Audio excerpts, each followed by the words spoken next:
Hey guys, কি খবৰ তোমালোকৰ? আছে সকলোৰে ভাল?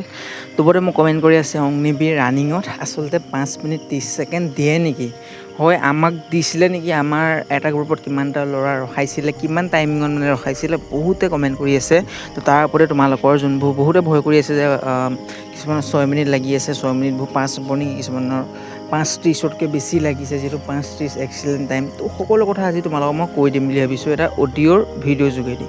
তো তোমালোক মই আজি ক'ম যে যদিও অফিচিয়েল নটিফিকেশ্যনত আছে যে 5 মিনিট 30 ছেকেণ্ড যদি সোমাব পাৰা তোমালোকৰ মানে 60 মাৰ্ক যোনটো এক্সিলেণ্ট মাৰ্ক দিয়ে, আৰু চিনাপ যদি তোমালোকে 10 বাৰ মাৰিব পাৰা তেতিয়া তোমালোকৰ মানে কি হৈ যায়, টোটেল 100ৰ ভিতৰত 100 পাই যোৱা, আৰু এক্সামত কম নাম্বাৰ পাই থ'লেও তোমালোকৰ মানে ফাইনেল লিষ্টত নাম আহেই, মানে তাত নাম নাহিব বুলি কোনো মানে ডাউট নাথাকে, সেইজন ল'ৰাৰ নাম আহেই মানে।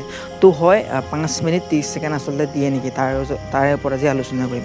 যদি এটা গ্ৰুপত 100টা ল'ৰা দৌৰায় তেতিয়া অলপ বেছি ল'ৰা ৰখোৱাৰ চান্স থাকে, কিন্তু কিছুমান গ্ৰুপত ল'ৰা চাই 80, 85, 90, 90+। আমাৰ গ্ৰুপত প্ৰায় 95টামান আছিলে মানে, যোনটো মানে আমাৰ গ্ৰুপত, আৰু সেইটোকে চাই পেলাই 5 মিনিট 30 ছেকেণ্ড যিটো এক্সিলেণ্ট টাইমিং আছিলে, কিন্তু 5:30ৰ আগত বহুত ল'ৰা সোমাই দিছিলে, আৰু যাৰ মানে ৰানিং কমজোৰ আছিলে তেওঁলোকে পিছত থাকি গৈছিলে আৰু মানে পাছ কৰিব নোৱাৰিছিলে মানে। তো ডিপেণ্ড কৰে ল'ৰাবোৰৰ ওপৰত, কিছুমান ল'ৰাই বহুত কম সময়ৰ ভিতৰত মাৰি দিয়ে, কিন্তু কিছুমান ল'ৰাই গ্ৰুপ ছিষ্টেম আৰু কিছুমান ল'ৰাই আগবাঢ়ি যাবও নোৱাৰে। যদি গ্ৰুপ ছিষ্টেম তোমালোকে দৌৰাই, গ্ৰুপ ছিষ্টেমত যদি হয় 1600 মিটাৰ বহুত কম সময়ৰ ভিতৰত মাৰিব লাগে, কিন্তু গ্ৰুপ ছিষ্টেম যদি যোৱা মানে বহুত ল'ৰা মানে সোমাই যাব পাৰে, কিন্তু বহুত ল'ৰাক পিছত পেলাই দিয়ে মানে, সেইটো মানে দিগদাৰ। ঠিক আছে, বহুত ল'ৰাই যিহেতু পিছত মানে থাকি যায় ন, পিছত মানে থাকি গ'লে মানে দিগদাৰ হয়, কাৰণ বহুত ল'ৰাই মানে এক্সিলেণ্ট মাৰিব নোৱাৰে তেতিয়া, সেইকাৰণে মানে দিগদাৰ হয় অলপ,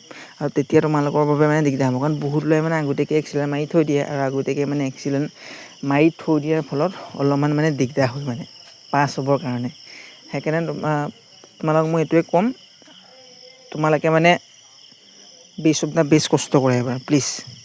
যদি কষ্ট কৰা 5 মিনিট 30 ছেকেণ্ডৰ যদি আগত আনিব পাৰে তোমালোকৰ বাবে ভাল, আৰু বহুত ল'ৰাই মানে 5:30ৰ আগতে সোমাই থৈ দিয়ে, আৰু ডিপেণ্ড কৰে 5 মিনিট 30 ছেকেণ্ড দিয়ে, কিন্তু কিছুমান গ্ৰুপ আৰু যোনবোৰ গ্ৰুপত মানে ল'ৰা বেছি থাকে তাৰ ওপৰত মানে ডিপেণ্ড কৰে। তো তোমালোকে ভয় কৰি নাথাকিবা, 5:30 ছেকেণ্ডো আৰামছত সোমাই যাবা। আৰু এবাৰ যিহেতু 4টা গ্ৰুপত যিহেতু সোমোৱাব ন, আৰু 4টা গ্ৰুপত সোমোৱাৰ বাবে মানে বহুত চান্স বাঢ়ি যাব পাছ হ'বৰ বাবে, সেইকাৰণে তোমালোকৰ বাবে ভাল অপৰচুনিটি আছে। কিন্তু এবাৰ হাৰে নেমানিবা, মেডিকেলৰ বাবে ভালদৰে প্ৰস্তুতি চলাই থকা। যদি মেডিকেলৰ কিবা যদি প্ৰব্লেম আছে তোমালোকৰ মেডিকেলৰ ওপৰত, তো সেইবোৰ তোমালোকে ডাউটবোৰ ক্লিয়াৰ কৰিবা, মেডিকেলৰ যদি কিবা প্ৰব্লেম আছে। ঠিক আছে, আৰু বাকীটো ৰানিঙৰ প্ৰেক্টিচ কৰিয়ে আছে চাগে, মই তোমালোকক কৈছিলোঁ লং ৰানিং প্ৰেক্টিচ কৰা বুলি, আৰু লং ৰানিং প্ৰেক্টিচ কৰিলেই মানে তোমালোকৰ যোনটো 1600 মিটাৰ আৰামছত আহি যাব। 5 মিনিট 30 ছেকেণ্ড বাদ দিয়া, মোৰতো গ্ৰাউণ্ডত 5:30, 5:45 তেনেকৈ লাগি থাকে, কিন্তু যেতিয়া তেজপুৰত দৌৰিবলৈ গৈছিলোঁ 4 মিনিট 58 ছেকেণ্ডত সোমাইছিলোঁ। তো হয়, তেতিয়া ভাবিছিলোঁ যে হয় মই কষ্ট কৰিছোঁ, আৰু তেনেকৈ ছাকচেছো হৈছিলোঁ। ঠিক আছে।